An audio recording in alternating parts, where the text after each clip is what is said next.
Okay, and we're live. So with me today I have Darius, a.k.a. Odysseus, and we're Hello. going to be talking about Jung and typology and hopefully a little bit about dream analysis as well. So starting off, I wanted a little bit of clarification from you because I've seen you mention that you think people misinterpret Jung quite a lot, Yeah. and you've kind of I might be misquoting you here, but you've kind of said that it should be interpreted more as a psychoanalytical tool, but at the same time you've also defended his empiricism. So where do you really stand on how one is supposed to interpret Jung and his work? Yeah. I don't mean to imply that all of Jung's work is non-scientific or non-empirical, because some of it is like arguable, especially by modern standards, because like his whole shtick was that he took um, like fantasies and imagination and dreams as facts. Like it's a fact that such and such a dream happened, but they're not like measurable like matter. So arguable by today's standards, but he had other tests like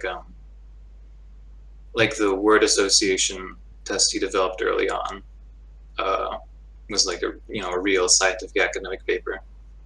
In terms of typology, though, it's written in a few different places in the forewords of psychological types, and other places that it's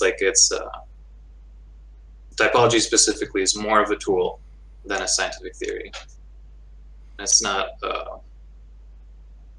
But yeah, basically because it's not rigorous. It was developed just by experience, intuition. Okay, so it's a tool for understanding a person's conscious, or what? What exactly is it a tool for? Um, the main purpose of it is to orient an individual's like psyche, basically. So the analogy Jung used a lot was it's like triangulation points on a map. And in one interview, I remember he says like you can imagine the cardinal points on a map, say, doesn't mean that the map consists of cardinal points. There's all this stuff in the middle, but with those points, and in typology they'd be the functions, you can kind of helps you figure out where different things stand, if that makes sense. Okay, but was he trying to develop a theory, or is it really more just of like finding helping a person, or because if it's a Um, tool, isn't it more of like just helping the person then? yeah, it's helping the person. Um, like Jung's overarching like therapeutic method involved the process of individuation there, where a person ropes in all the like uh, autonomous, disconnected parts of their personality, all the conflicting parts, and brings them sort of under one unified psyche. And the typology and the functions are supposed to help in that process, just in terms of, I guess, knowing where your conscious strengths are and where your like conflict points are, uh, what you have to develop and so on over So, the that process. how exactly would you go about developing according to Jung? Um, so I'm not sure whether to launch into the full thing there. Um, I guess I'll try to give a rundown of it. So, Mm-hmm. so his process of individuation, his process of therapeutic development, say, um, starts with the persona. So you start by recognizing that your actions in the world and the face you show to people uh, is not necessarily really you. It's more of a compromise. So first you recognize that, and you can kind of detach yourself from that. And then it's a process of sort of going downwards into your own unconscious, finding like parts of yourself that don't act in accord with like that make you separate and like not whole. Um, so the first step of that is the shadow complex, which is everything that you like explicitly don't associate with yourself, things you don't like, things that annoy you in other people, but things that maybe sometimes you manifest and you don't like to think about it and you might not even recognize it. So assimilating those parts. And then after the shadow, there's the anima or animus, which is the contrasexual aspect, so the feminine parts of a man and the masculine parts of a woman. Assimilating those, and after that, it's the process of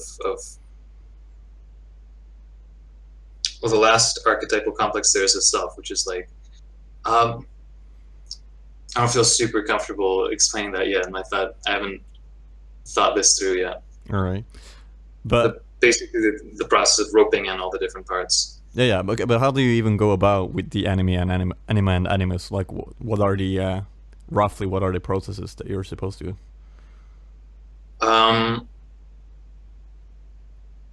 So yeah, so the difficult part is that they're parts of yourself that are unconscious. So because they're unconscious, you by definition don't know about them. You can't know about them, and so the process of becoming aware of them is basically, I guess, gathering hints. And you can gather hints from dreams, from observing your actions very carefully, and maybe from things that other people say about you. And then like recognizing those like really as part of yourself. All right. Do you differentiate how you approach MBTI and how you approach Jung in any way? What do you mean by that exactly? Well, I mean, obviously the MBTI has a very different stacking. So when you try to put a Jung into terms of that people online use nowadays, like, how do you really go about that? Like, do you approach it completely differently, or is it mostly from a Jungian perspective? I would say it's almost half and half. Like I'm really not. I'll get into like theoretical debates and discussions, and I'll be really anal about it. But when it actually comes to I don't know, talking about it just offhand, I'll use maybe a mix of Jung and MBTI. I mean, the only serious difference between Jung and MBTI is the attitudes of the middle two functions. So in MBTI, it's your auxiliary is the opposite attitude of your dominant, and the same with the tertiary and inferior. And in Jung, it's not the opposite. I would say it's ambiguous. I would actually say it's your middle two functions are sort of in between E and I as maybe a standard model.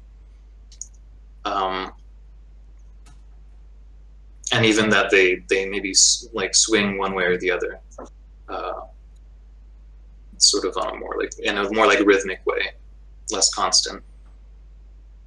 But I'll accept when people talk about like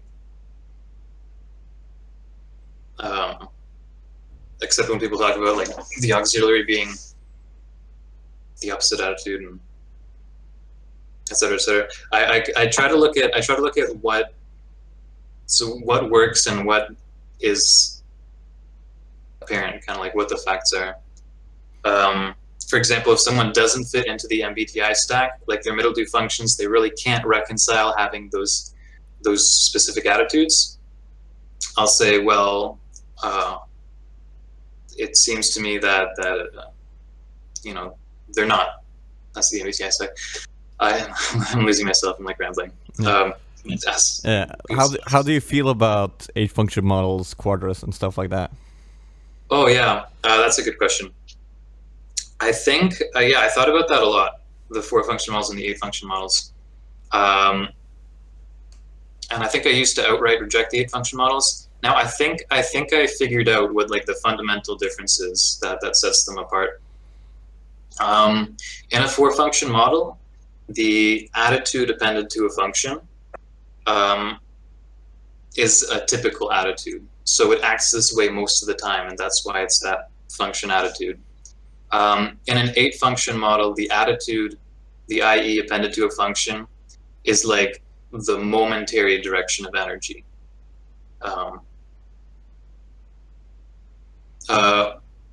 So that difference would be something like, okay, so say myself as an introverted thinking type, a TI Dom. Most of the time I'm introverting my thinking, which means, well, which means I'm focusing more on theories and applicability. Well, that's a good example, say. And sometimes I'll do things out of necessity, and sometimes I'll plan. And an 8-function model, that would be the former is TI and the latter is TE. But in a 4-function model, I said 8, right? Or did I say 4? Yeah, you said 8. I meant 8 in any case. And in a 4-function model, I do both, but because I introvert most of the time, then I have introverted thinking, period. Yeah. I don't also have extroverted thinking. So the difference is between typical manifestations and momentary manifestations between 4 and 8. Yeah, I actually find, like, based on what most people talk about when they talk about Jung, usually use like TIN connotation or whatever. Like the 8-function models actually correspond to that a lot better, since in the 8-function models, both in like an INTP, both NE and NI will be strong, so it catches that it's just that one is valued and one is not valued according to them. So one is okay. But how do you feel about the quadras then? Quadras, I haven't looked into them a whole lot.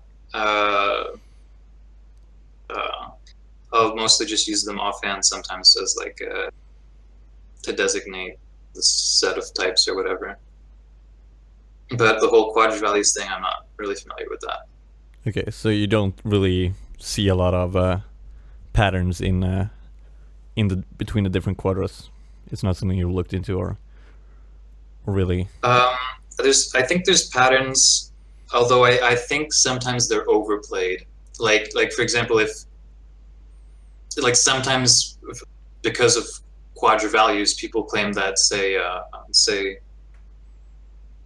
okay, beta, STPs and NFJs are more similar to each other than say the NFJs and the NFPs. Which it depends on like what qualities you focus on, but in general, I don't think that's true, that they'd be more similar if you looked at everything holistically. Yeah, I think I agree with that. But at least personally, I there's a lot of things that I see a lot of patterns in when it comes to quadras, like even music taste, writing style. Like there was that argument on Reddit recently where people started talking about Jung and his type, and mentioning writing style. So there's basically the really simplistic approach people have to writing style that I just think it's pure bullshit, is that J types, you will use your first extroverted function to communicate. So if you are a J type, then obviously you will use FE or T, so you will make statements or whatever. And if you're a P, then you will make, I don't know, observations of some kind. I don't freaking know. That I think is complete bullshit. I mean, that's just being way too narrow. But I do see a lot, when it comes to the quadras, I do see a lot of patterns with how people prefer to communicate. Like the beta quadra, the NI and TI seems to combine in such a way that things get a little bit circular, in a way that doesn't really happen that much for the others, especially the INFJ and the ESTP. You see it a lot with. Like the ESTP seems to just get lost and then track back, and when the INFJ, it seems to be a little bit of the same. There's something about how like the NI has a picture it's trying to capture with precision with TI that makes it just go circular. As an example, if you just pay enough attention for long enough, there seems to be that pattern with beta quadra. So I see a lot of stuff like that. Also with taste, like the quadras with SE seem to prefer sharper contrast, both in music and in art, while the INXPs famously, for me at least, they like really like stuff that are that have very little contrast, like stuff that really floats together. Patterns like those. Have you put any thought into such things? Any opinions about those kinds of things? Um, uh, Not all that much. It's not one of the things I focus on. All right. You haven't, because I know you dabble with music, so you haven't like tried to find patterns in music, or found anything like that. No. Okay. Well, that's depressing. Okay, so the feeling functions according to Jung. That's something that people don't really seem to get. Well, actually, feeling functions in general is something people don't seem to get. So how does Jung actually approach the feeling functions? Yeah. So obviously, I think that the biggest misconception that people have is that feelings are emotions or are like necessarily related to emotions. The thing about Jung's feeling function is it can be like completely cold. Like you can make a negative value judgment about someone or a positive value judgment and have like no emotion. That's most often the case in like most easily done by like IFPs, say, so FI DOMs. So yeah. So feeling is basically value judgment, but it's value judgment that's based off like not based on logical assessments, but on just a feeling. And that's the difficult part about it. You can't define it properly. You can't describe it in terms of concepts or whatever, because it's not thinking, it's feeling. You can't describe feeling in terms of thinking. So just feeling, right? And then in terms of feeling versus emotion, just a couple days ago, I'm reading through Psychological Types, like cover to cover, which I haven't done yet. And in chapter 4 is actually where Jung discusses emotion, not in relation to feeling, but it's the emotional types, and he calls them that are actually introversion and extroversion, which lines up with kind of the modern Big Five conception of extroversion, which is a positive emotion scale. So, because one way of thinking about extroversion is affectivity, say. So it's affecting and being affected by others in the outside world. It's that dialogue that works through and results in emotions. And then introversion is detaching yourself both ways, so not affecting and not being affected. So, do you have any questions about that? Or No, I think that makes sense. yeah. Yeah, I guess I'll keep going with that. There is an interesting chapter because he compares his typology, his version of introversion and extroversion, with another scholar's. And so according to Jung, the extroversion is the affective, emotional attitude, and introversion is the detached attitude. And this other scholar put it the other way around. The introvert was the more passionate type, and the extrovert was the less passionate type. And this is because, from Jung's point of view, he's observing the consciousness of each type. And he says the other scholar was of an intuitive mindset, so he saw more the unconscious of each type. So if you look at it this way, if an introvert is detached in their consciousness, that means that their whole affectivity, their whole emotionality is kind of suppressed in the unconscious, but that makes it all the more archaic and undifferentiated and like spastic and difficult to control. So in that sense, the introvert's sitting on top of a huge heap of like a mess of emotion. So that in that sense, they're more emotional, more passionate. And then the extrovert's consciousness is affective and emotional, but it's so well adapted and so like directed that their emotionality almost seems superficial because it's so easily expressed and let go of, generally speaking. And then they're sitting on top of their detached attitude, which is like, it's kind of like a great hollow cavern. So in that sense, they could be considered less affective and impassioned. So that was like a really, really interesting chapter to read.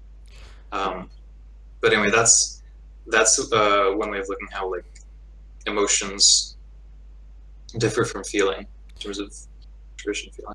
But that gets really tricky when you try to interpret it in context of how FI is usually understood, because FI is usually understood as you really diving into your emotions and trying It's to understand them. Stuff. Yeah, but if you're if this mountain of emotions you're sitting on is unconscious, then you're not really traveling them, or like the moment they become conscious, then it's not an introvert attitude according to that anymore, is it? Like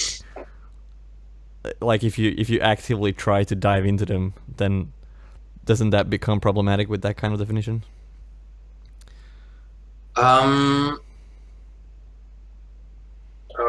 Let's see. Could you rephrase the question?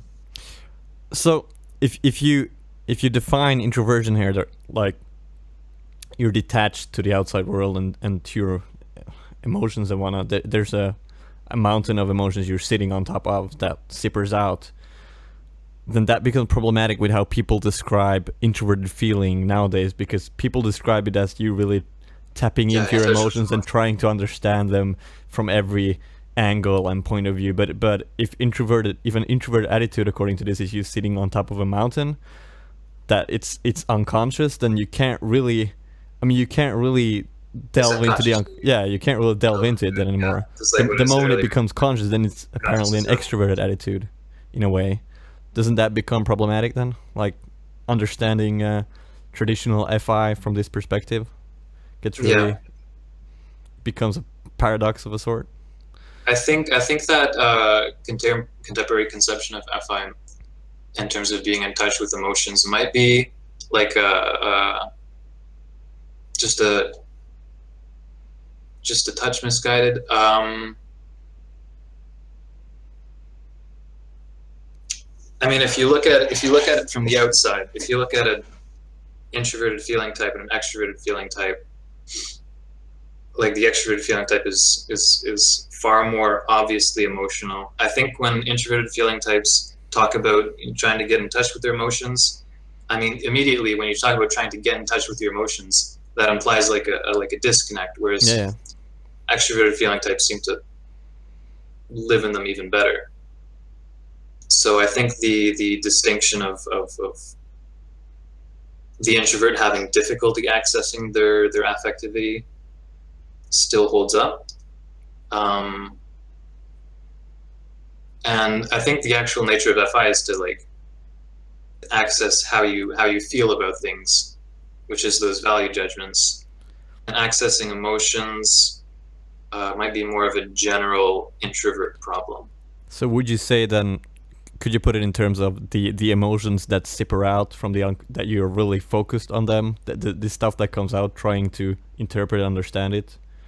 That's one way of looking at it then, that the FI Dom is really focused on the stuff, the emotions that come out of the unconscious, that like they really want to interpret and understand those emotions and put them in context, whereas a thinker might be less focused on those a thinker might be more intent to repress them super hard. I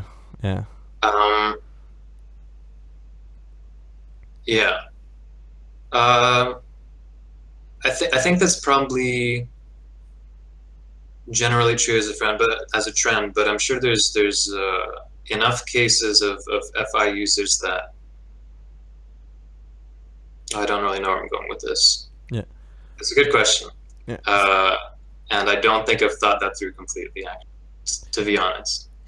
Yeah, I see a few other, when people talk about a feeling, like a lot of thinkers are under the delusion that they make decisions based on logic.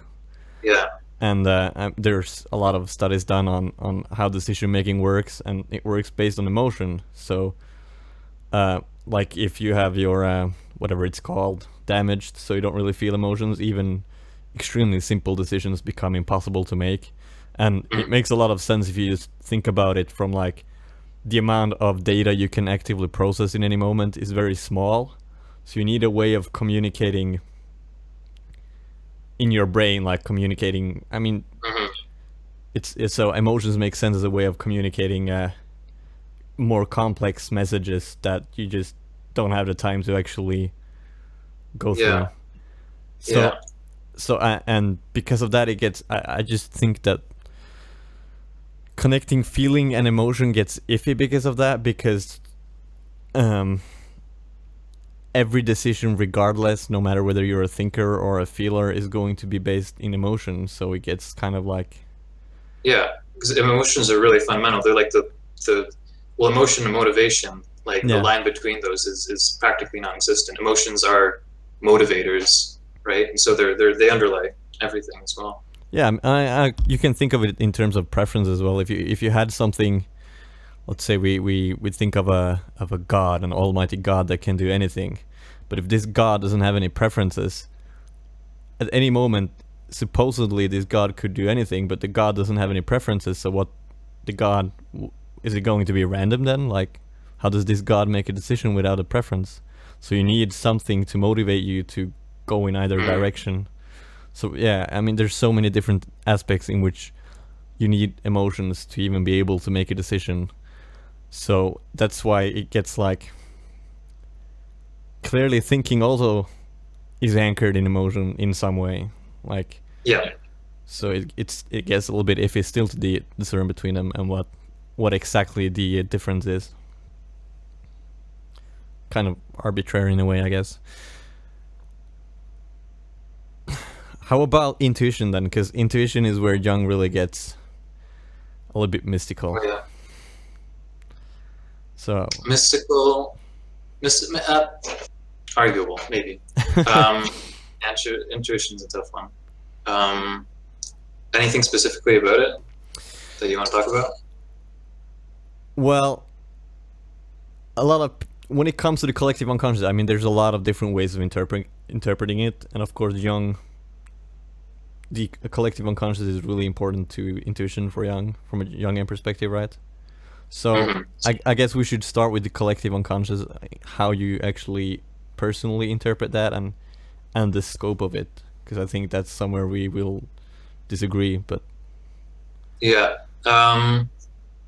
Yeah, there are a few different ways to interpret it. There's like, I think I've seen them referred to just on the Wikipedia page as the maximal interpretation, which is the more mystic one, which is like the collective unconscious is something that permeates, or at least the archetypes are something that permeate like the universe as a whole.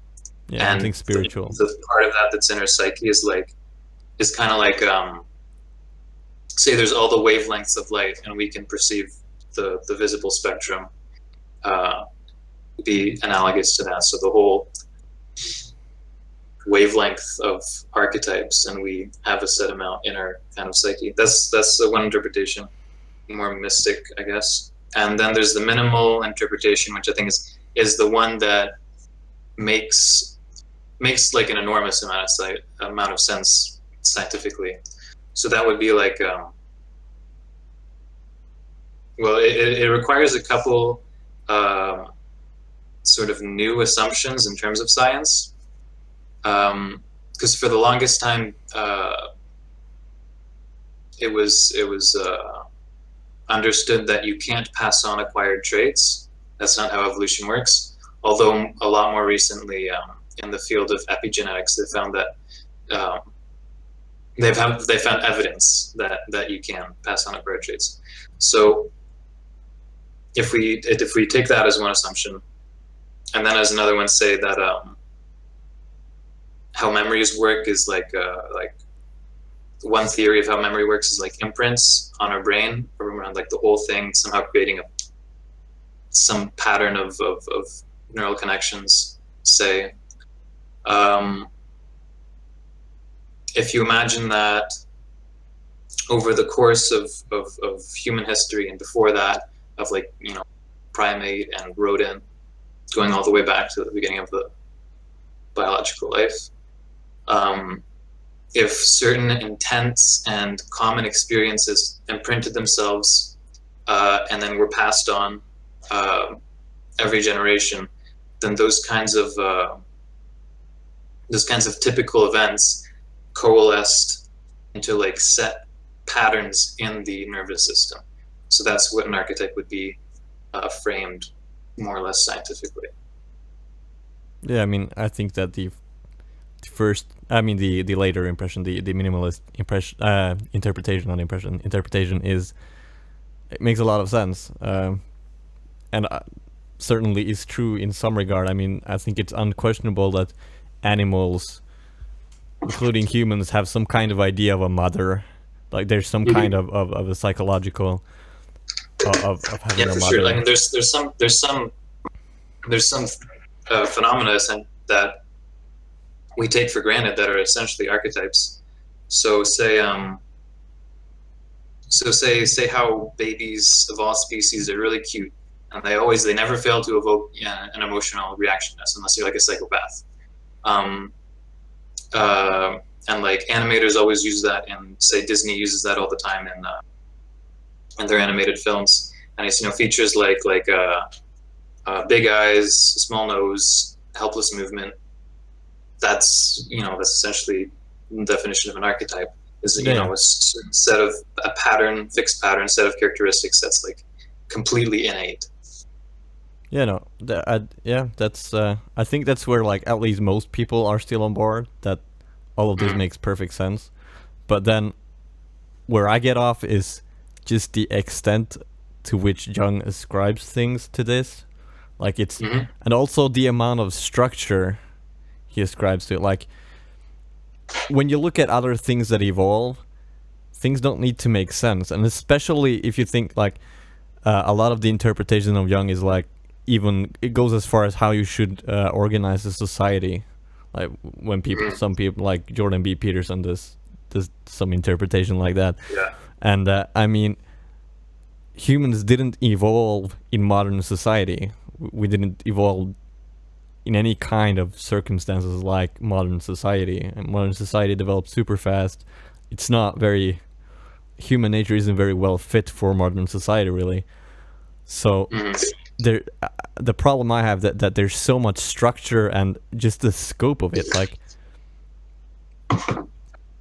and that's also where I don't think today's science really support it, because today's, at least neuroscience, suggests that the amount of traits that we do pass on are fewer in comparison to other animals, which is why we're so adaptive.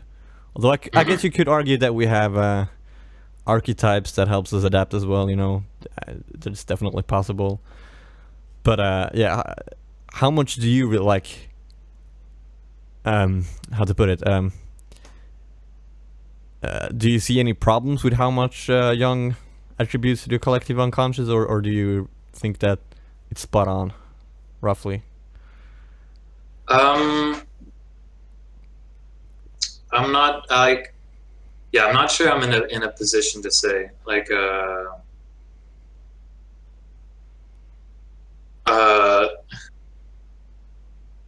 yeah, I can't say anything for certain in terms of how accurate or not his conception of the collective unconscious is, like its breadth. Preferably, like, I mean, the career path I'm thinking of going down would maybe lead me to investigate some of those things, because it's like super interesting to me. But you're not you're not comfortable making any guesses about it. You don't really have a strong impression. I'm not comfortable making any claims. Okay. It's certainly fun to read. Okay, because there's a lot of interesting things when you take Jung to the extreme there, which I mentioned Jordan B. Peterson. I think he does quite a lot of that in terms of both society, gender, because both those fields have pretty big arguments about nature versus nurture. How much of a culture is built up by nurture? Like how the variety in culture, how much of that is nurture, how much of it is nature? You know. Mhm. I The think same. the things about structuring society in that way, and like the I feel like it's kind of an appeal to well, you can't really say primitive anymore, but like Aboriginal societies where the whole structure of the society is all laid out in myth, and supposedly myth is um, a cultural manifestation of archetypes. Um, so yeah, the idea of restructuring society in accordance with archetypes say that people like Peterson are trying to do. It's kind of the same idea as uh, streamlining society in accordance with nature. That's like a hypothesis there. Yeah, I could see ways where you try to,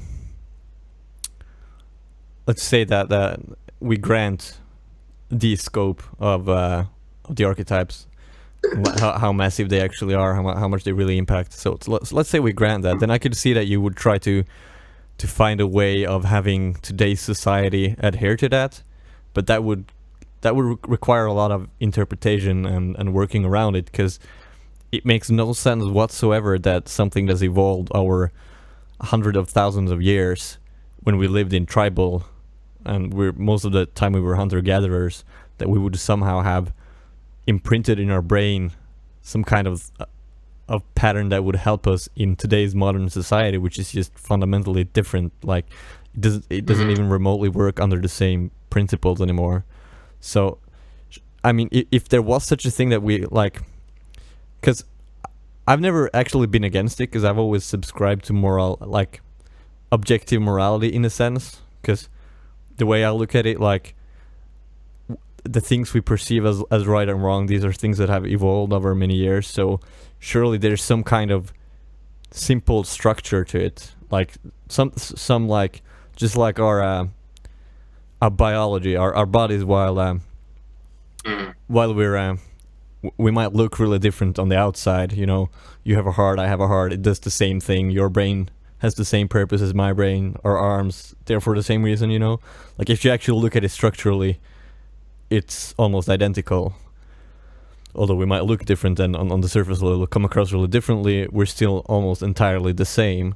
So I would assume the same can be said about our morals, that there is an underlying structure of some kind, that if you start peeling away the layers, you get to places where we all agree. And I mean, Sam Harris has an argument about this when it comes to, he says that if you take if all life suffered for as long as it could, as much as it could, that would be like the ultimate bad. Everything that could suffer suffers for as long as it could, as much as it possibly could, then that would be like the worst. And I haven't yet heard anyone offer anything that could possibly be worse besides just no life whatsoever. But I think it's clear that our morals are tied to suffering or well-being, not necessarily however I mean, you can't really define that, but you can't really define health either. But still we can get really far with staying healthy and staying alive. So I mean, in that aspect, I've never had a problem with the archetype kind of idea. I've actually always, even long before I ever heard about Jung, I already kind of agreed with him in that sense. I just think that it seems to me like there's so much structure, and I would think that it's far more simplistic, and like just, yeah, I just have that's the only aspect I have a problem with it, is just how massive and structured it is. I just have a hard time believing that it would be so structured.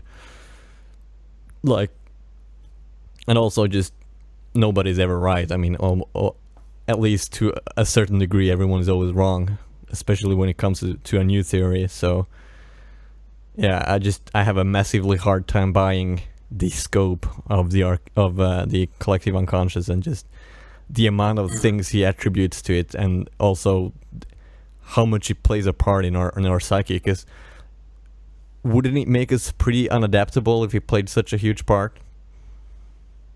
I mean, maybe a bit unadaptable in the individual life, but that's possibly what consciousness is for. It's like the organ of adaptation in life.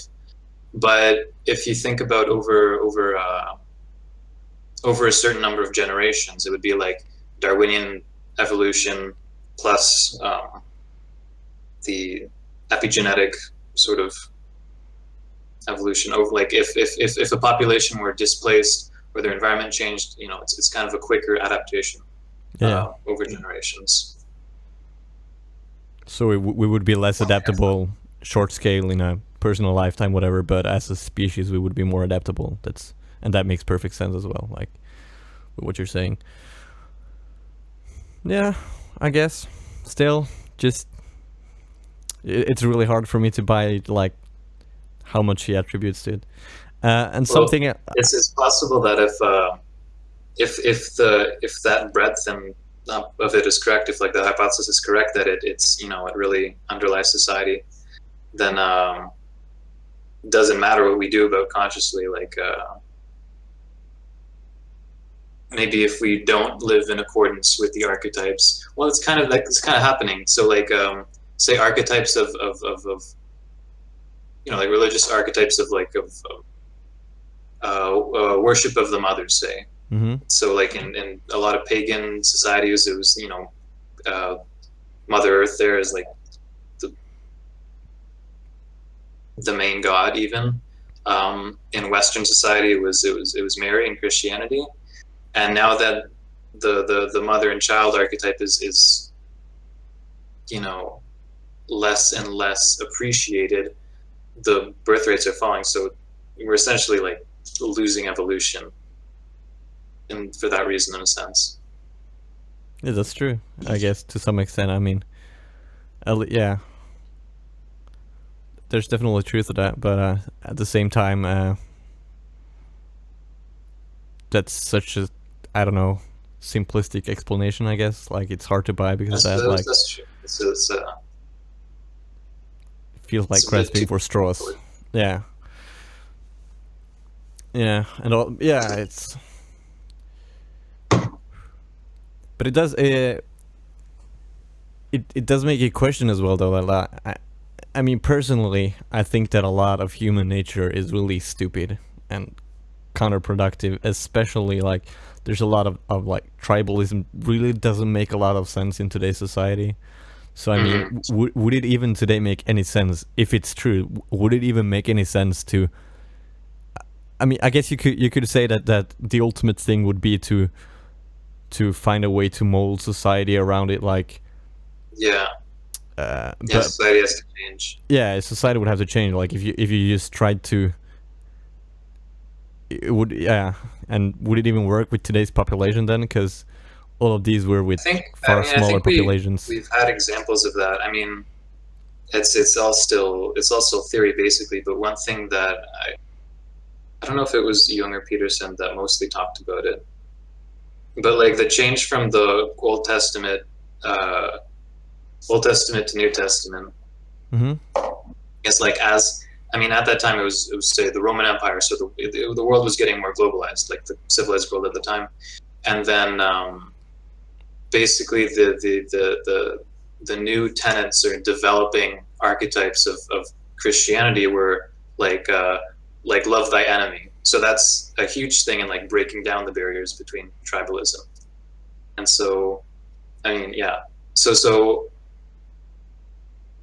yeah, archetypes aren't they're fairly fixed, but I think they can still change again over say an amount of generations. Yeah, but I mean, if there's anything like evolution, then they're gonna change really slowly. It's gonna take a lot of time.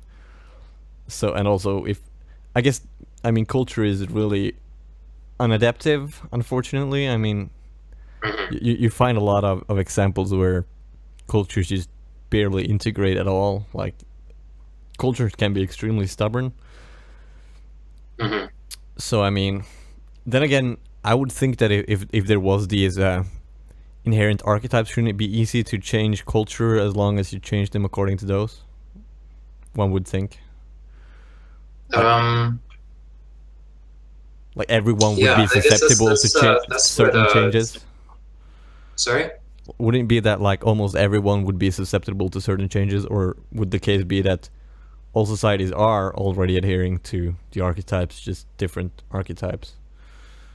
And that's what I guess that's what Jordan Peterson his like main or part of his main theory is that basically culture always lags behind like the necessity of present day. And so I mean like the current generation is always setting those new boundaries and shaping the actual like biological psychological state of the whole population, but culture is you know it's the conscious as opposed to the dynamic biological version of archetypes, right? So the articulated written down version is never quite up to date to the biological reality.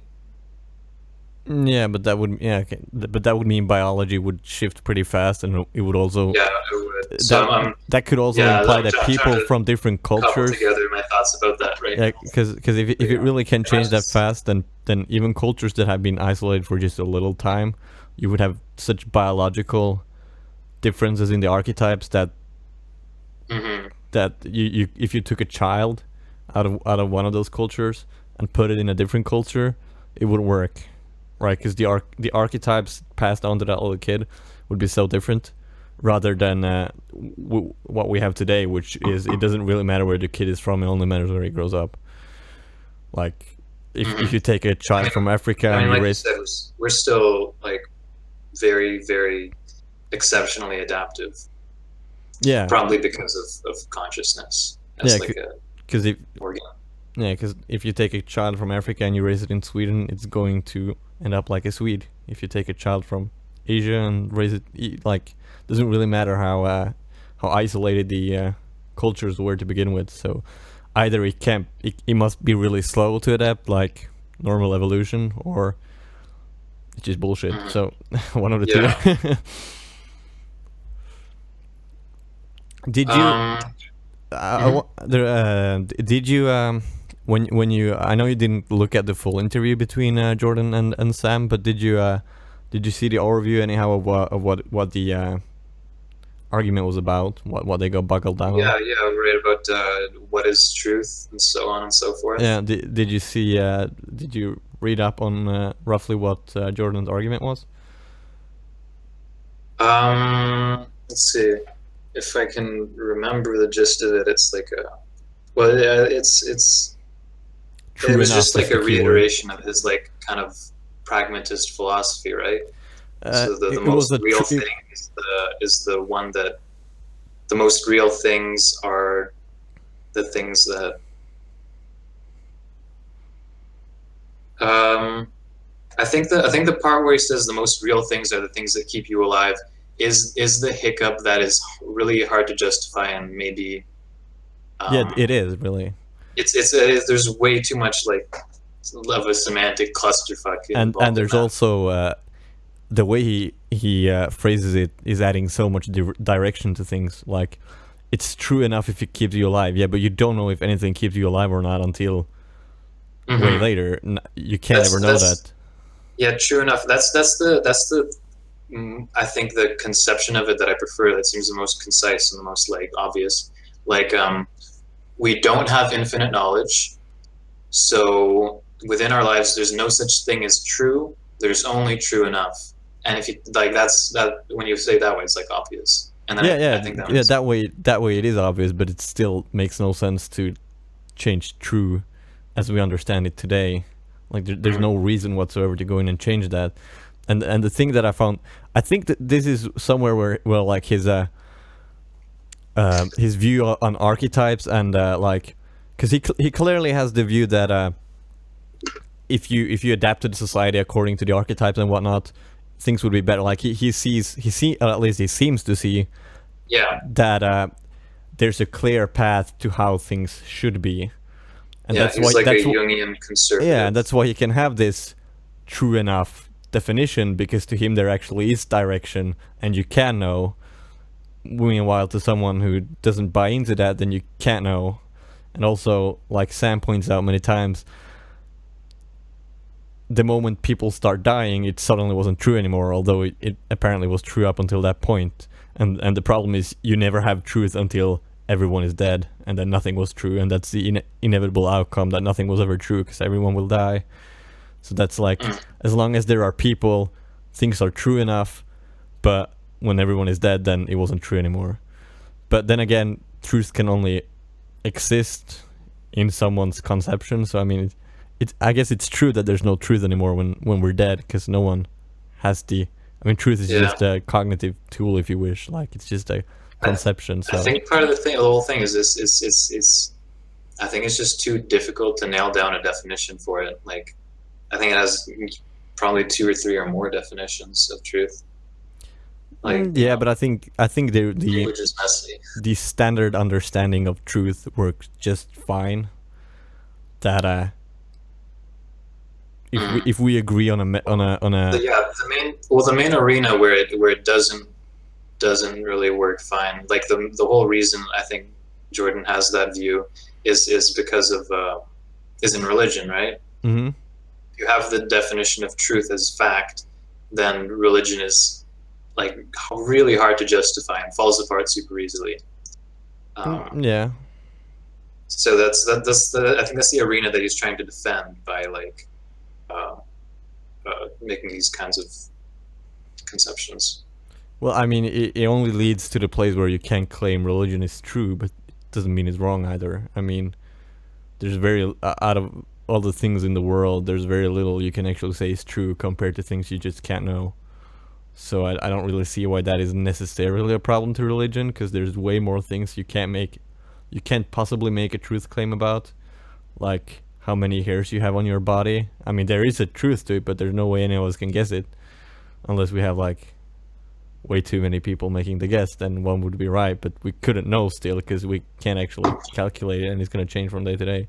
Because I mean, Sam Harris uses it as an example, but I mean, there are so few things. Like, if you consider everything that we can actually say whether it's true or not, or make true, even start making claims about truth about, that I don't really see it as a problem to use the definition we have right now.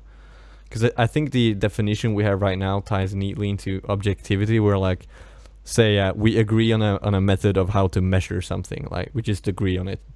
So we use meters or foot or feet or whatever. That's like a pragmatic truth, like also. Yeah, and then we measure me, and then it's true that I'm that length according to that.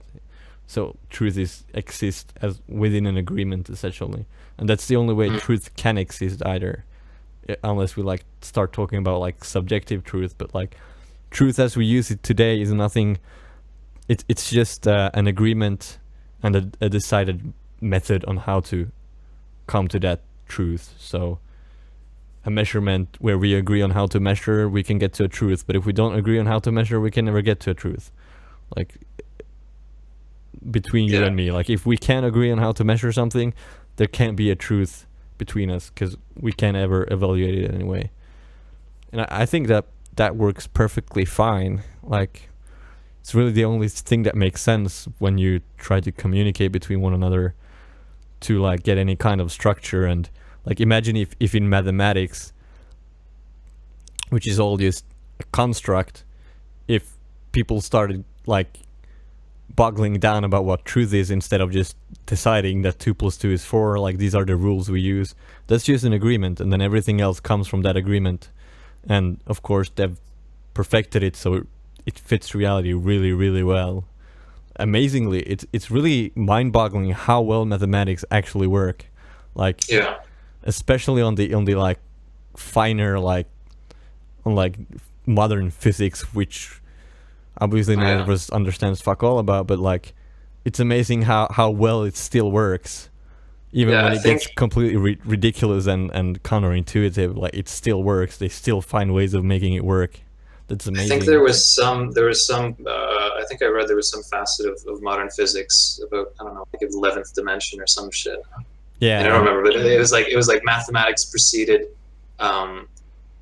like, is it experimental physics? Well, mathematics preceded physics by like 6 decades or something, Yeah. I mean, there's describing a certain part of the universe. yeah. I mean, it's also amazing just how changing a little bit about the conception of mathematics can unlock stuff in physics. I think there's something about the geometry that Newton uses is different from the geometry that Einstein uses, and it's exactly that geometry that allows Einstein's calculations to actually work. That new geometry that was just happened to they just happened to come up with it like perfectly for Einstein, so his theories started working. And I mean, there's also weird shit like I think they use it in quantum physics. This sum where if you add 1 plus 2 plus 3 plus 4 blah blah blah to infinity, you just keep adding. The answer to that is, I think it's minus 1/12 or something like that. It's minus something anyhow, and that's of course counterintuitive and impossible. Yeah. But it works with predicting how physics is what's gonna happen. So that's like the kind of like Dude. it's just amazing how far that construct can be taken just by the fact that we agree that these are the rules, and then we work from it, and as long as it plays out and this predicts the future, we're okay with it and we keep refining it. And I think that's, I mean, everything that's good nowadays is built upon that like agreement of what truth is. So I really like trying to change that. To me is kind of blasphemy, honestly. Like that's kind of blasphemy. Mm-hmm.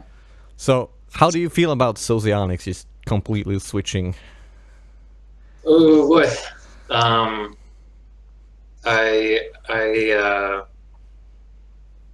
At least half ironically, or maybe, yeah, half ironically shit on it all the time whenever I can. Maybe it's because I haven't, like, the thing that really irritates me about it is people bring up all the socionics concepts and more or less take them for granted. I mean, they're working within that model, that's fine. But I've never found like a procedural justification for any of those concepts. You know, like like Jung's typology leading into MBTI, because I think MBTI is the closer one.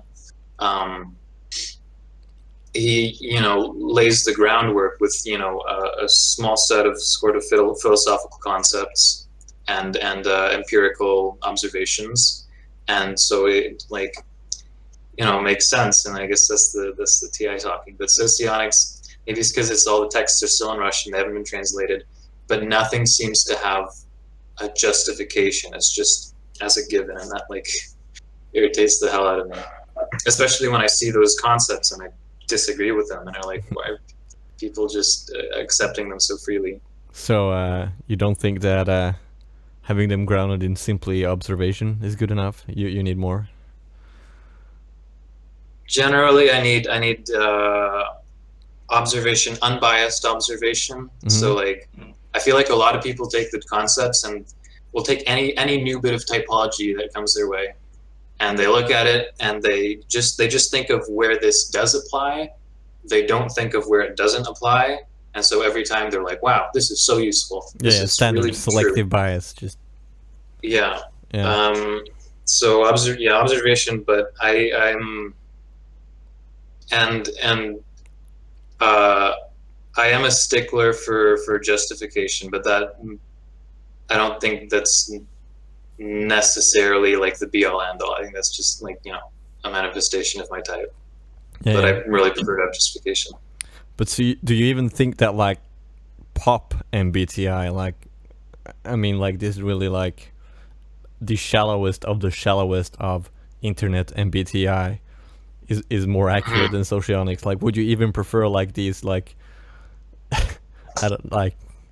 I can't even come up with an example right now, but all the like the dumbest shit you come across with pop MBTI from like forums and stuff, well, websites. Yeah. I mean, pop MBTI is pretty bad, but like, and I think MBTI in itself is not necessarily a shallow theory, because it's like you can MBTI, like the dichotomies and stuff, like people differentiate between the MBTI dichotomies and the kind of function stack a lot. They say Yeah. like MBTI shit, you have to learn about the functions, but the functions are built into the MBTI.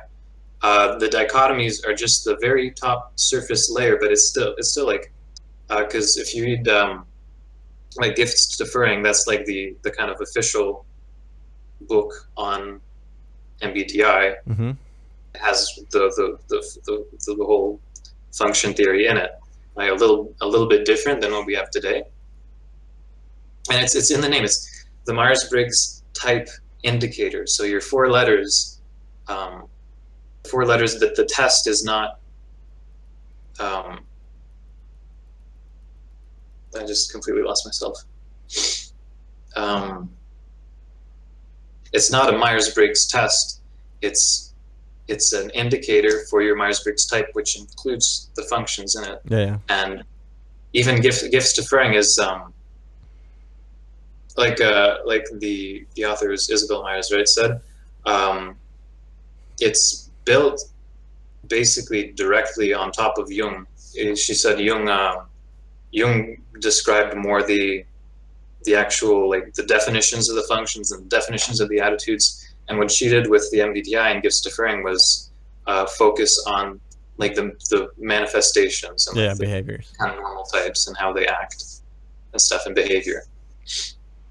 Yeah, but So I see, yeah, I see MBTI as including the contents of like gifts deferring and stuff, which is actually really close to Jung. yeah, but I mean, actually. socionomics is also based on Jung, right? Still. Yeah. So I mean, in that regard, they're similar. And as far as the dichotomies goes, I mean, all the data and stats that exist on the dichotomies, you can't actually ascribe those to the. I mean, you still need to separate that from the functions, because the functions aren't tied into the data on the dichotomy test that correspond with the big five. I mean, those are different. Like, the N you test for is the N you test for. It has nothing to do with any.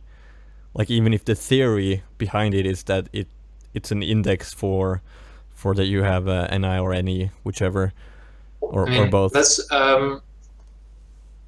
that is something funny I've thought about because I was considering the other day like making a sort of Jungian function test or just experimenting with it, because I don't think that I could make like a really a solid one really. You need more statistical analysis for that, I think. But I was saying like, okay, well, when you're working with Jung, you don't really work with each function attitude. You say like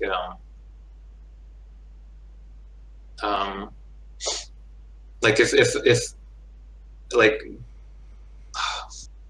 I'm so bad. Lost myself again. I was like, well, if I made a Jungian test, I'd only have to measure like just thinking and feeling. I don't need because okay, I'll say that's one of my underlying assumptions of my whole approach to typology, which I think is more Jungian, is like I take the function itself before you attach an I or an E to it as probably more important than after you attach the I or the E to it. So like, yeah, like TI and TE I really don't consider as being like they're different, but they're also mostly the same. I would say they're mostly the same. You would say it's the same thing, just in different directions, essentially.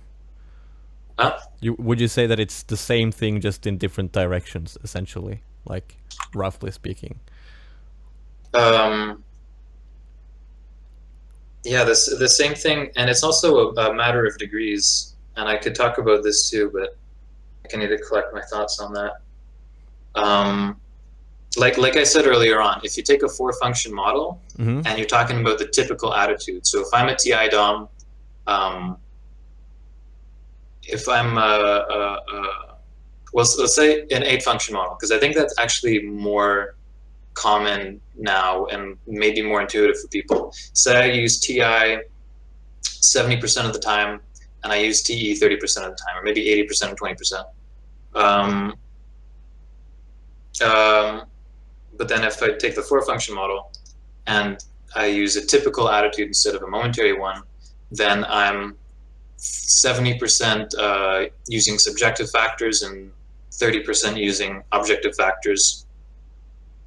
So that blurs the line even more between TI and TE. I don't think they're like when you use that model, they're not mutually exclusive. It's like a meter, you know, the needle moving in between subjective and objective factors. Yeah. Like say something like that. But I already think that, like, to this point you've got to know, I already think this is problematic, because how does anything differentiate between an objective and a subjective factor that you're dealing with? Like, your mind doesn't know the difference. It can't possibly know the difference. Like, how your mind knows the difference? Yeah, I mean, between if you're using T or TI, I mean, does this just become a after the fact differentiation? Wait, sorry, could you say again? Your mind doesn't really know the difference between a subjective and objective factor here. Like how do you even know that the thing you're using is objective rather than subjective? Like what is that even supposed to mean here? Because your mind is entirely subjective, and most of the data you perceive is just made up in your head. That's the thing. Your mind is entirely subjective. The process is entirely subjective. That's why I'm less comfortable with why I'm less comfortable with differentiating TI and TE, because then if you make them mutually exclusive and like TI is 100% subjective, TE is 100% objective, well, it can't be 100% objective. So that breaks the model immediately. Yeah. But yeah, all the processes are subjective. Yeah, that's why I like already there. I get like when you say that 30% of it is objective. Like, what does that objective even refer to? Like, because you can't actually separate them until after the fact. When you can only get to objective after the fact. You can't really get to it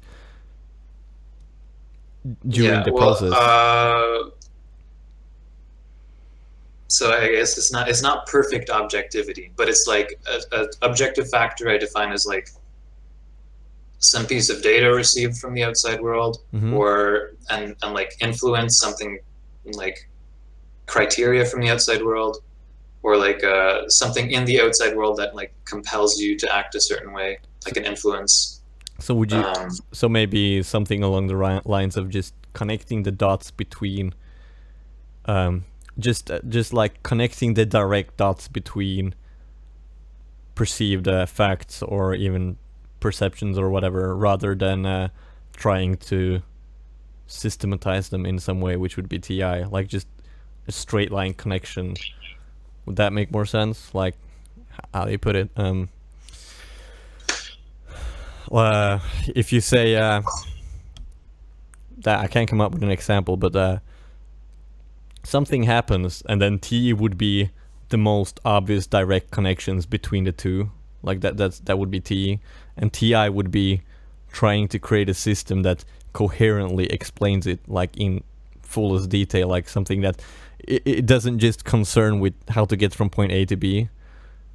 It really needs to understand exactly how it tries to understand how you got from A to B, and why not some other alternative, you know, why not C or D or whatever. Because I mean, that's the only way I can really think about making sense of it, because the moment when you start talking about objective, it just loses its meaning to me, because your mind doesn't have any clue about whether it's objective or not. It can't possibly, it can't discern between things that it thinks is objective and things that actually are objective. Yeah. So it makes more sense to talk about it in some kind of like quick pathway, like where you're only concerned with connecting the dots as efficiently as possible versus trying to really understand it like coherently, which is I think how most people understand TI and how most people understand TE. And I think that makes a lot more sense to me, at least, because I really don't like adding subjective and objective to them, especially when people start thinking that their T is objective and everything they see is right or whatever.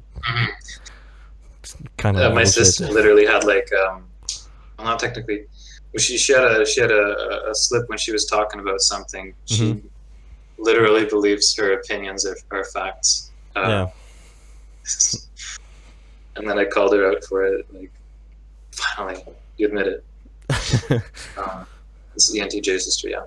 Yeah.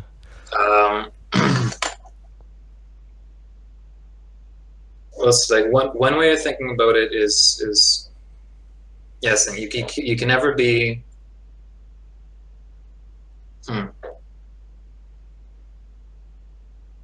Because the way a lot of people do, we're like, it's the external versus the internal, but the only way the brain differences between the external and internal is context. When people describe TI and TE as like, say for example, the way you just described them is they're still describing them as a mix of in my definition, objective and subjective factors. You could think about it this way: the objective factors are external data and external influences, essentially, like up until the point where they like reach you, if that makes sense. The subjective factor kind of includes the actual cognitive process in itself. So if you brought them to the absolute extremes, like say extrovert thinking, introvert thinking, and this is a line from psychological types. TI says I think, therefore I think, and TE says it is, therefore it is. So if you were to make something 100% subjective and 0% objective, it would just be the thinking process proceeding aimlessly with no cut off from any data, and the 100% objective and 0% subjective would just be the facts received and like stated back with no working them. So when so under that kind of understanding, I guess, if you say TE is making the most direct or efficient connections between the facts, well, that would be like 80% facts and 20% process. Yeah, so in that, and then the other thing would be like 80% process. In that reasoning, the subject is mostly focused on it is, therefore it is, as in these. It's focused on the different things it's making a connection between. Like that's where the primary focus is, because it's focusing on what actually is.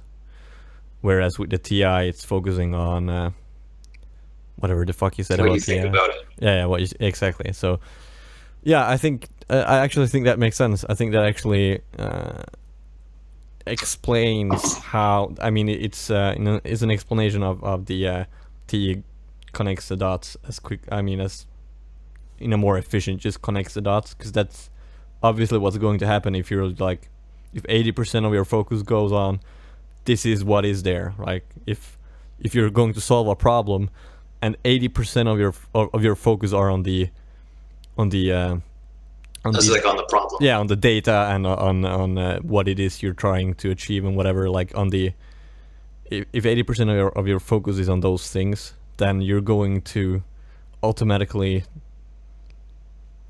make quick connects between those things, because those are the things you're focusing on. Whereas if all you're focusing on is, I forgot again what what you said about TI, but if the process. Yeah. So, yeah, then you're going to run circles with your process instead, and not be as focused on connecting with everything, because you're not going to keep everything in mind. You're just going to focus on the process itself and be trying to fine tune it at every step of the way or whatever. That was not really a good or coherent way of expressing it, but I think that actually makes perfect sense with at least with my understanding. Yeah. Actually, yeah, I think that makes, with my understanding of TE and TI, makes perfect sense. One of the first explanations I tried to make in our chat here, I keep thinking back to it. It was really rambly. Yeah, that's usually what happens with these kind of things.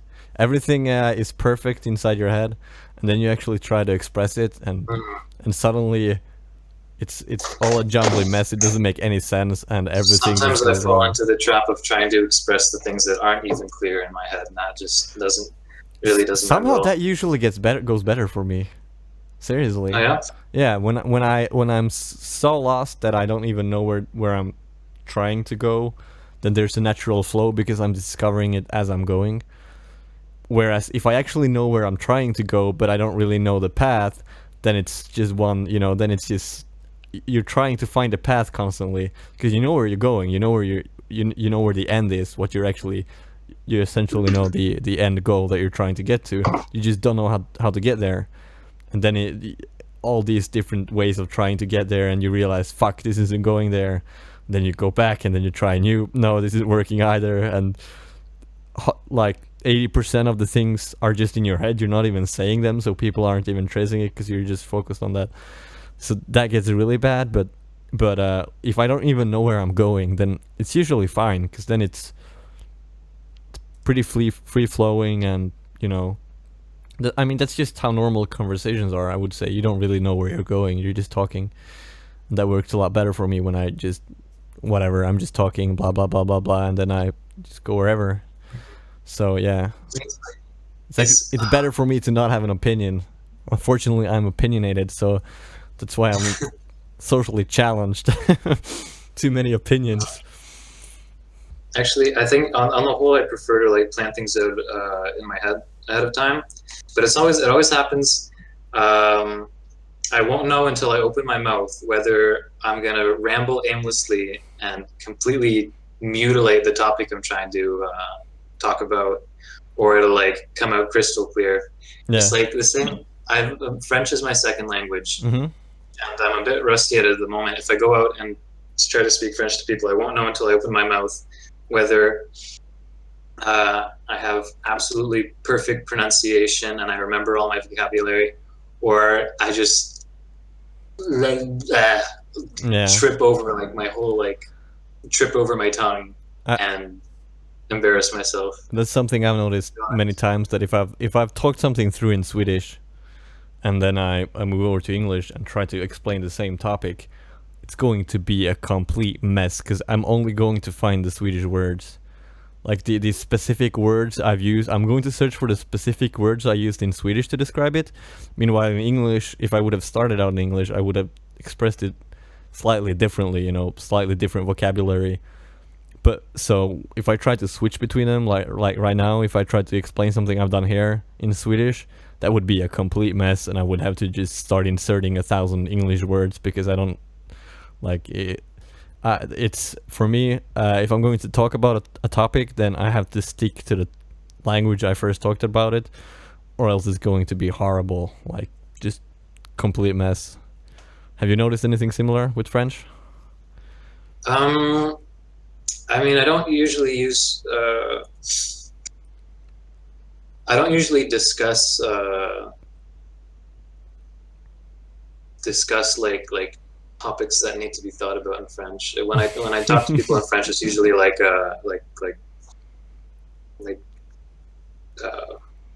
store employees or a small shop.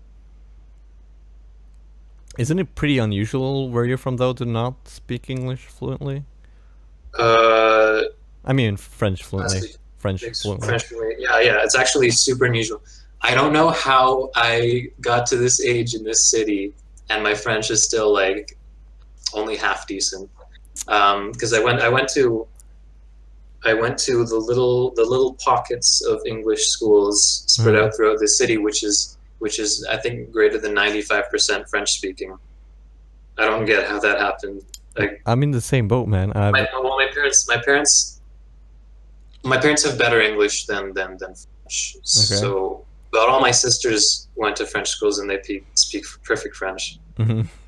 Is that frustrating? I was trying to figure that out. Is that frustrating for you, by the way?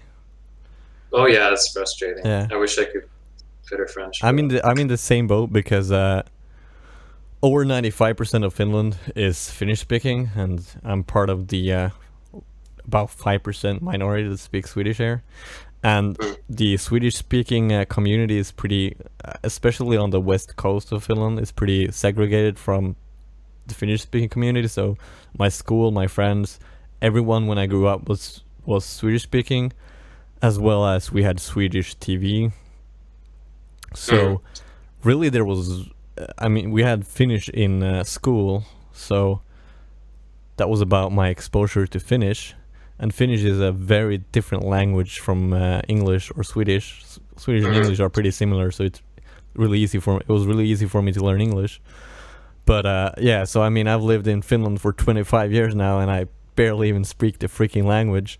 And it's fine as long as you're in school and you with your friends and shit. But then, if you want to get a job, then all of a Oh my sudden, then all God. of a sudden, you have 5% of the market I that think works. I was job hunting a few months ago. I was supposed to be working for the last 4 months or so. Yeah. That was my plan, but I ended up basically doing odd jobs and making like a fraction of the money I would have made because I couldn't find a job, and I tried real hard. Yeah. I think the thing I'm always afraid about when I go out and talk to people is I think my French is just good enough, and my accent is just like on point enough that when I talk to people, they don't think I'm an English person speaking French as their second language. They just think I'm a retarded French person. Yeah, I think that's the problem. that's how that's the reason. That's the actually, I think it's the main reason why it's so hard for me to learn Finnish, is because of the pressure you feel. I know I've lived in Finland for 25 years, and I still don't speak the freaking language. Like I feel like a retard, like a complete retard every time I try. Like it's just, if there's that psychological pressure that you really should be able to, and the fact that you can't, like there's clearly like in some next level kind of stupidity. But the problem is, of course, it's really common from the region that I'm from that unless one of your parents spoke Finnish to you as a kid, we're not going to be able to speak Finnish in any kind of fluent way at all. I mean, that's just a huge failure from the school system, in my opinion. And the thing is that there's a lot of Swedish pride, Finnish Swedish pride going around. The Swedish speaking region is slightly richer as well, and like it's a combination of tribalism and also trying to keep the money in the Swedish speaking region, keep it wealthy. That just makes like they've made no effort at, they could just remove, like, I mean, we're a 5% minority. There's no need for us to have education in Swedish. We could have it would be much easier for us to have our education in Finnish. Then we would learn Finnish from a young age, and we would still speak Swedish at home. Like, that would be all good, but nah, like just send us out, be unable to speak the language, like make us feel like retards. It's all good, like thanks for the favor. And still everyone is like, all of us that don't learn Finnish, we're like, the majority of it are still like, preserve Swedish. Like there's still that tribalism, and I can't get it. Like it's so bad for you to like be limited to 5% of the freaking market. Like, like it would be so cool to just be able to go anywhere in Finland like comfortably. Instead, if I want to be comfortable, I have to go to Sweden. Like, I don't want to go to Sweden. So yeah, Feel that. freaking languages. Why do they mess with your life so much? It's cool to hear that you're in the same boat. Anyhow, we can be language retard brothers. Yeah. So yeah, I'm pretty sure there was something I wanted to talk about that I've forgotten to mention. Let's see. I definitely had something I wanted to bash on. Oh yeah, there's one thing I want to bash on, and that is the dominant and I can't. What's the fourth one called? Inferior. There we go. Yeah. The dominant and inferior. That the dominant heavily represses the inferior. That is something that I can't buy for a second. That makes no sense to me. Right. So sell it to me right here. All right.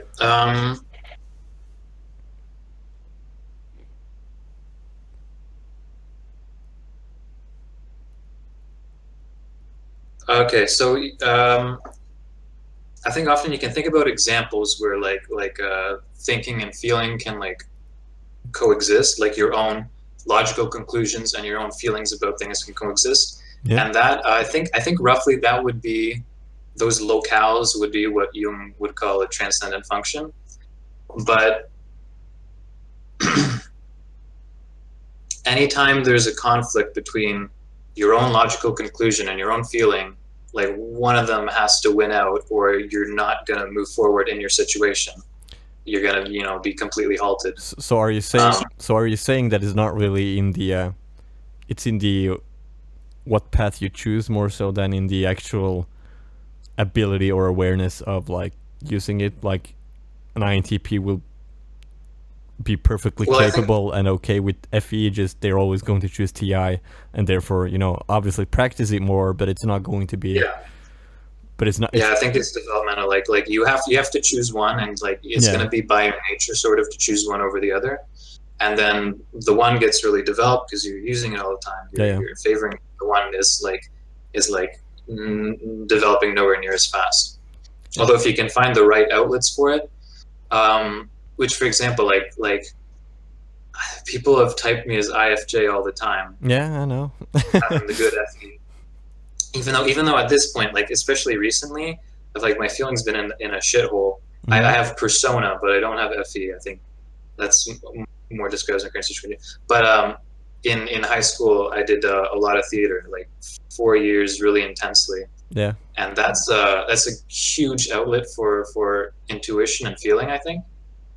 And the thing is, it doesn't conflict thinking and feeling, because the feeling part is you're just relating to your audience, and you're trying to figure out what will reflect in a feeling in them, or an emotion in them.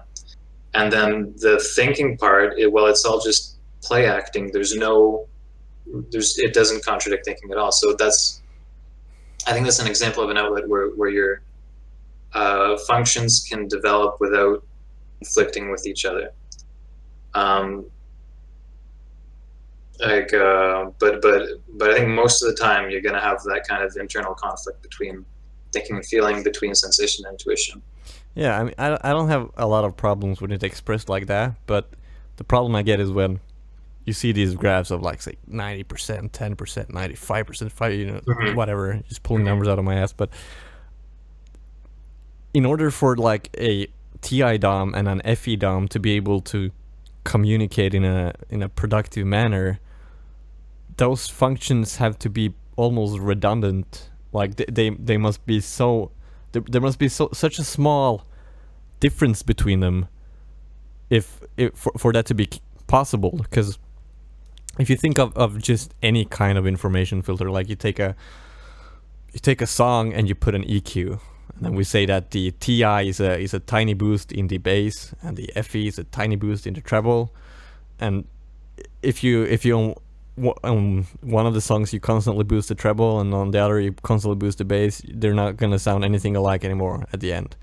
Because the thing is that like even if it would be a small differences stack up, So if these are completely different, or at least different enough, and there's such a repression, suppression, whatever dynamic between the two, the perspective would get. I mean, I don't see how the perspectives wouldn't get like completely like conflict between the individuals. Yeah, I just like they would be so foreign to the other person, because any kind of information, like it would be easier if say they didn't stack on top of each other, but they do with humans, because when you made one conclusion, you're not gonna remake that conclusion every time with the same process. You're just gonna remember that that was the conclusion roughly, So like the difference in information processing is going to stack up anytime that thing you'd processed comes into question again. So it's going to keep adding up. So even a small differences over time with a lot of data is going to be huge differences in the end, unless they are very similar, or there's some kind of they're both at play constantly and balance each other out in some way. But then again, the 90-10 dynamic doesn't make any sense. Like, yeah, 90-10 is probably a bit extreme. I don't know what I'd guess at like the sort of relative use of the dominant and inferior to be in a normal balanced person. Like in a very balanced person, I would, on a hunch, guess like I was thinking like 70-30. It's just not important. My point is, I think individuals do have like a pretty large degree of like potential for conflict when they have the different dominant functions. They have. I think most of the reason there is not much conflict is because people keep thinking they hardly say what they don't say nearly as much as what they think. Well, that's So true, they yeah. go about life, and other people, they're not like where am I going with this? You think a completely free flow would be a lot more, like a lot harder? Like, I don't I free could flow buy doesn't- I could buy it, especially in like an information overload sense, that like, say, if I'm an INFJ and some ESTP starts literally free flowing on me constantly, I'm going to get completely overloaded and shut down. Like, in that sense, maybe I could buy it, but Mhm. otherwise, I've I never think I've never come across an it's kind of ESTP I have a hard time to follow. yeah, it's kind of a humorous thing that Jung wrote somewhere. Where was it? Where was it? I think it's in chapter 11 about projections. Maybe not. I don't remember. Um, that most of the most of the relationships that we have with people basically consist of mutual projections. We think we know how they think, like we imagine them that they think a certain way. It's probably not how they think. No, that's we true. we imagine that they mostly would agree with us with the things we say, and that's No, not necessarily true. we imagine they always disagree. So there's like a lot of potential for conflicts, but they don't spark up as often as you might think, just because people are assuming all the time about other people. Yeah, no, I definitely agree with that one. Like here, my friend just messaged me. I have an ISTJ friend and an ENFJ friend, and the ENFJ friend has kind of gotten roped into Tumblr and the SJW culture a lot, and like as an FE Dom, he's kind of like absorbing it all really intensely and really quickly. And then the ISTJ is like, a realist and like a far more logical person, and a lot of those, like frankly, a lot of that NF social justice stuff is not really consistent. You think about it logically, and it falls apart. Yeah, I completely agree. And so they're having a full on conflict. He messaged me again today, being like, "I triggered the other guy. It was really bad." So I think these conflicts definitely do exist. And there's a lot of. But I think that's more of a, because that's not just that. I mean, there's a whole cultural thing there, if you want to call it. Like, there's not just there's things from so many people built up in the social justice movement that he's latching onto. Those aren't really like, it's not like it's his real thoughts, like just things he came up with. I'd boil it down to the thinking of the ISTJ and the feeling of the ENFJ. Yeah. But then again, I mean, it's not like, because you obviously find ENFJs who are for and ENFJs who are against social justice culture and stuff. Yeah. So, I mean, it's not like you couldn't get an ENFJ in the ISTJ's position. So I don't necessarily see that as... Yeah. Yeah, it's no guarantee of what opinion they'll hold, but... No. And the way that they hold it... Yeah, I think that's the thing. The way that they hold it. And the way, at least, I see when it comes to things like these, like when it comes to... I've had a lot of discussions about social justice stuff with people and stuff like that, and usually the disagreement or the projection is one of like a stated position in that movement. So let's say if you were a social justice warrior, I would assume that you take some extreme position that I've come across with regularly. But if I had never been exposed to that extreme position, then I wouldn't make that assumption about you, and I would have a really easy time following you. But I start projecting because I've been exposed to it, and therefore go there. But it's not really, that's not a difference in cognition. That's just pure projection that anyone could make. It's not even your argument or anything. It's probably not even your position.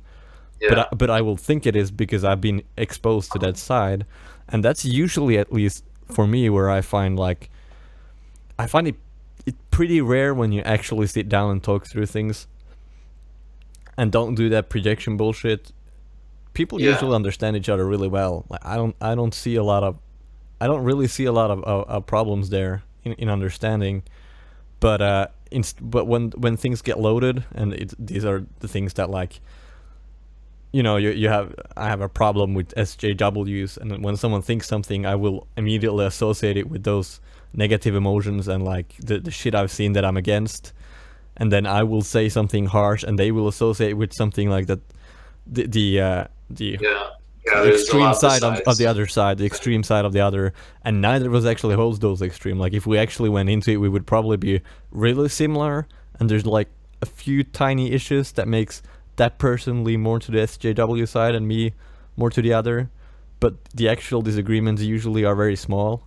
Like, it's and the times when you actually get the people who are like full blown into it's usually just people like adhering to that culture or whatever. They're just trying to belong to a group. Like, there's not much even thinking going on there. They're just buying it. Like, it's not even a matter of reasoning it. They're just buying into it because of like group belonging or whatever. So yeah, that's part of why I have a problem with it. Because while I've always kind of felt misunderstood in my life and stuff like that, I still find that, generally speaking, people understand each other pretty damn well normally. Like, if you just sit down and take the time, you will understand each other really well. It's just you need to get past all that projecting and all that cultural shit that wouldn't be there otherwise. So, because I mean, usually if people come from the same side, they'll understand each other perfectly. Although there's no reason why they should. I mean, you can have different reasons to be on the same side of a topic, but still, they usually understand each other easily. Even when they don't agree, they can still see each other's points of views. So yeah, I think it's mostly just that tribalism or whatever, and then you start projecting and all those emotions, like those bad associations and whatever. So you start ranting, and then things just go to hell where both parts are just projecting on the other. That's usually when I find that communication doesn't work well. Like, I'm sure you and me have had times on Reddit when communication hasn't worked well because either of one, I pissed you off, you pissed me off, or whatever, and then we start. Water under the bridge. Yeah, and then Yeah. you start interpreting the other in a different light. You start taking it to the extreme rather than, and that's where I find usually, and that doesn't seem type related at all. Like, I think people have a really easy time understanding each other generally. Yeah, definitely a lot of stuff that's beyond type. I think especially when it comes to say ideological conflicts, because those are definitely more like the cultural biases that are involved.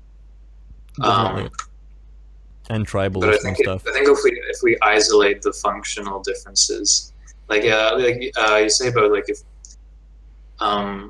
if people sit down and really focus on understanding each other, usually they find they're on like mostly the same wavelength. Mm-hmm. Yeah, I can see how that's true in a lot of discussions about, I don't know, specific topics. But I know there's people, ISFPs, who I've had is just completely alien when I've sat down and tried to understand them. Totally, like, beyond my comprehension, and that's in terms of the specific scenario I'm thinking of. I think it was down to a functional difference. But I've had those conversations actually primarily with people who are of types I would type similar as my own. I had a coworker that like overthinks things, like thinks way too much, just thinks really badly. Like, I have no idea how the things don't click, like how he gets to he thinks like sleeping issues. He spends like all night thinking about things, and you can tell that he's really been thinking about it like a lot, and he'll come talk to you the next day and be like, I've really been thinking about this. But the connections he makes are just like, I don't understand how you can't see this, like, you know. So I think, I mean, I'm gonna sound like an ass, but a lot of that just seem like he's not that smart of a person. Like, regardless of his type, he's just pretty dumb, you know. Like, I think a lot of the times it just boils down to that, regardless of what type they are. Sometimes they're just dumb, and then, you know, that's just it. I don't think, at least in my experience, it's really actually type related, because one of my best friends is an ESFJ, and we always, like, intellectually, we always understand each other really well.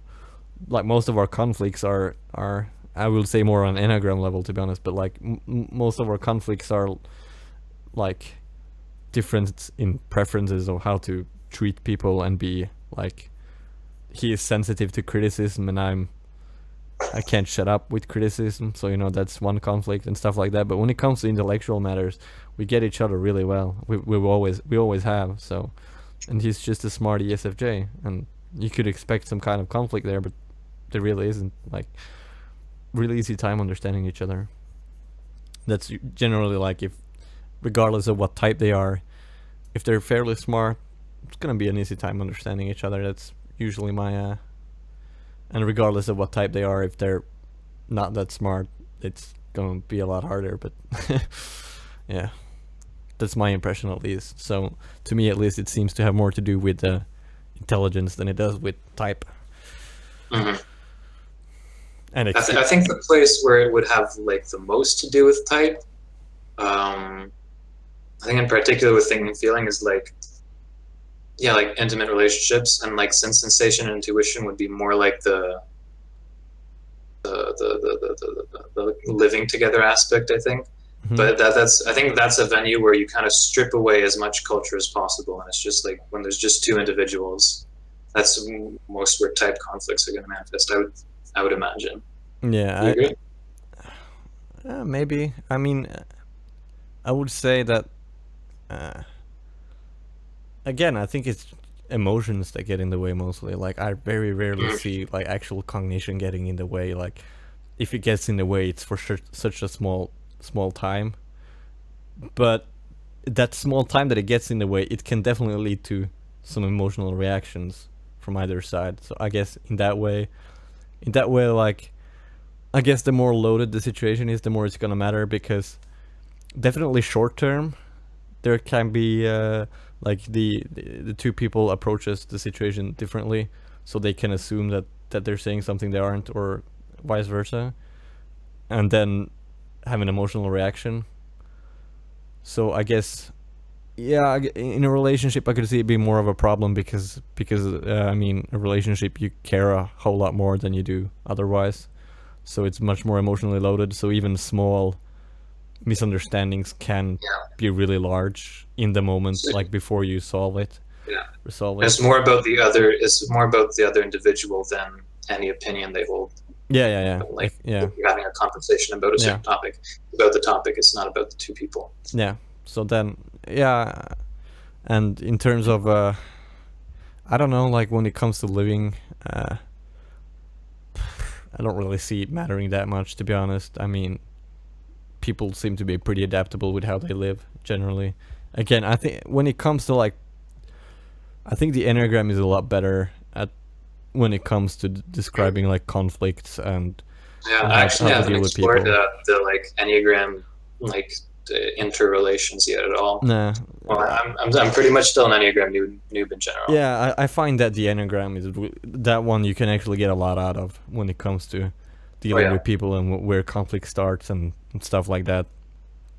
So definitely the Enneagram, I can see a lot of useful for it. But with the MBTI, I haven't really experienced much, like, in the way of different types leading to, like, some of my best friends over the years have been STJs, which supposedly shouldn't get along with at all, but I've always liked STJs.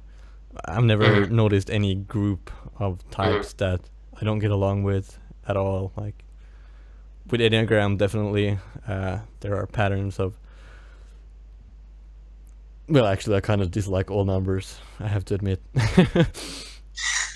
But that's the thing. Like, yeah. But no, there's definitely patterns like eights have a lot easier time getting along with me than say nines, because I can be pretty confrontational and create a lot of unnecessary heat, and nines don't like that at all. That's not their thing. So yeah. Yeah, I see a lot more with Enneagram. Like, I think that's, if you want to improve your relationship with someone, then I actually think the Enneagram is useful. Like, I think you should just focus on the person and ignore everything about, like, that. 90% of it, 95% of your focus should be on the other person. But I think going to the Enneagram can help give you some ideas to put something in perspective that will actually help you. Meanwhile, I actually think the Enneagram, the sort of descriptions of what the fixations are and what their components are, fit really well into the Jungian schema. So, like we were talking about at the beginning, like the functions are like the cardinal points, like the skeleton, and then Enneagram is not all of, but I think it's a big chunk of flesh. It's what would be a complex in Jungian terms. Yeah. Yeah, I mean, I do think they work well together, because definitely different MBTI types seem to express their Enneagram differently, so they seem to connect. And yeah, I think that they're far more fascinating when combined than when alone. Like lately I've been more interested in the Enneagram just because, I don't know, I haven't, like, I've been a part of the the Reddit MBTI community for over 2 years, I don't know, 2.5, and I mean, essentially it seems to go seems to go full circles, where every now and then there are more interesting content, but then it gets overwhelmed by all the shit again, and then it dies out, and then slowly builds up to more interesting content, and then all shit, and it's just back to like just the pure garbage shit that, like, you saw to begin with. Like, it doesn't seem to make any progress, so you have to catch it during the ups, and then it goes to shit again. And I think it's like particularly like well, I'll say particularly dedicated users when there's an influx of really dedicated people. That's when it's and then they get fed up because it doesn't actually go anywhere. and then leave after a while because everyone will then inevitably get fed up with the subreddit and possibly MBTI. And then they get a bunch of new ideas they want to express, and they come back for a while until they get fed up with all the stupidity again, and that seems to be the kind of circle. So, but the Enneagram I haven't looked that much into, so it's still interesting to me. And also the community is smaller and generally seems a little bit less full of shit, I have to say. Like, it seems more intellectual. Like, the small Enneagram community seems slightly more intellectual. Like a lot of the MBTI. Well, I mean, I think a lot of MBTI is full of shit because it's too popular. Yeah. Right. So many people get into it superficially and like muck about it and don't. That doesn't help. And I think Enneagram takes it in one way. It takes itself more seriously because it's more like it's kind